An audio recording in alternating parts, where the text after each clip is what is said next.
पावसाळ्यात आजारी पडायचे नसेल तर हा 1 रुपयाचा आयुर्वेदिक इलाज नक्की करा. पावसाळा सुरू झाला की अपचन, गॅसेस होणं, अपचनामुळे होणारी ॲसिडिटी, मध्येच जुलाब होणं, मध्येच कॉन्स्टिपेशन होणं किंवा नाकातून सतत पाणी येणं, घसा खवखवणं, खोकला वाटणं, ज्यांना मूळव्याध असतो त्यांचा मूळव्याधाचा त्रास वाढणं, अंगाला सूज येणं, सांधे सुजणं, स्टिफ होणं, दुखणं, त्याच्यानंतर अंग रसरसल्यासारखं वाटणं किंवा आतून ताप असल्याची फिलिंग येणं, अंगाला सूज येणं, ह्या सगळ्यांवर जाणारी एक गोळी ती आता आपण बघूया. यासाठी आपल्याला लागणार आहे सुंठ, जिला आपण पावडर फॉर्म मध्ये इथे वापरू शकतो. ही साधारण 10 ग्राम घेऊया. ह्याच्या निम्म प्रमाणात म्हणजे साधारण 5 ग्राम हा सेंद्रिय गूळ घेतलेला आहे आणि अगदी त्याच्याही निम्म म्हणजे साधारण 2.5 ग्राम आपण गाईचं असेल तूप घेऊया.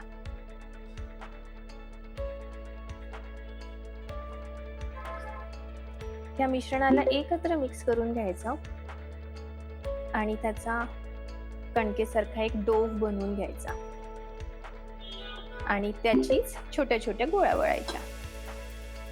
आम्ही लहान असताना आमची आजी पावसाळा सुरू झाला की ही एक गोळी सकाळी उठल्या उठल्या कोमट पाण्यासोबत सगळ्या लहान मुलांना, मोठ्यांना, सगळ्यांना खाऊ घालायची आणि टचवूड आम्ही पावसाळ्यात आजारी पडायचो नाही. भूक छान राहायची, छान खाल्लेलं चमचमीत कांदा भजी, बटाटे वडे सगळं पचवायचं. त्याचा असा डोव तयार होईल आणि मग ह्याची साधारण 3 ग्रामची अशी छोटीशी गोळी वळून घ्यायची आणि ही अगदी गोळी विदाऊट प्रिझर्वेटिव्ह छान राहते आणि फ्रीजमध्येही ठेवायची गरज नाही. अशा छोट्या छोट्या गोळ्या तुम्ही वळू शकता. जर पीठ थोडं कोरडं वाटत असेल तर थोडा तुपाचा हात घेतला तरी हरकत नाही आणि ज्यांना गूळ जास्त घालायचं आहे ते घालू शकतात. बट ऑफकोर्स ज्या पेशंट्सला इन्शुलिन सेन्सिटिव्हिटी आहे, डायबिटीज आहे, त्यांनी मात्र वैद्यांच्या सल्ल्यानेच ही गोळी घ्यावी.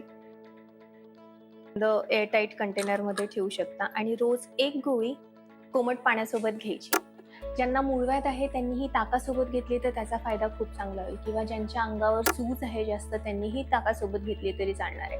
ज्यांना अंगावर पित्त उठतं, ज्याला शीतपित्त म्हणतात किंवा गांधी येतात आणि त्या खासतात, त्यांच्यासाठीही हे औषध खूप छान असणार आहे आणि रेग्युलर जी ताप, सर्दी, खोकला आहे त्यांच्यासाठी तर बेस्टच आहे. तर हा 1 रुपयाचा उपाय नक्की ट्राय करा आणि अशाच पावसाळी रेमेडीजसाठी आम्हाला कमेंटमध्ये रेनी सीझन टाईप करा आणि आम्ही तुम्हाला अशाच पोटफुगीवर, पोटदुखीवर, अजीर्णावर, अपचनावर, सांधेदुखींवर, बॅकएकवर, पावसाळ्यात होणारे गुडघेदुखी यांच्या सगळ्यांसाठी छोट्या छोट्या रेमेडीज शेअर करू.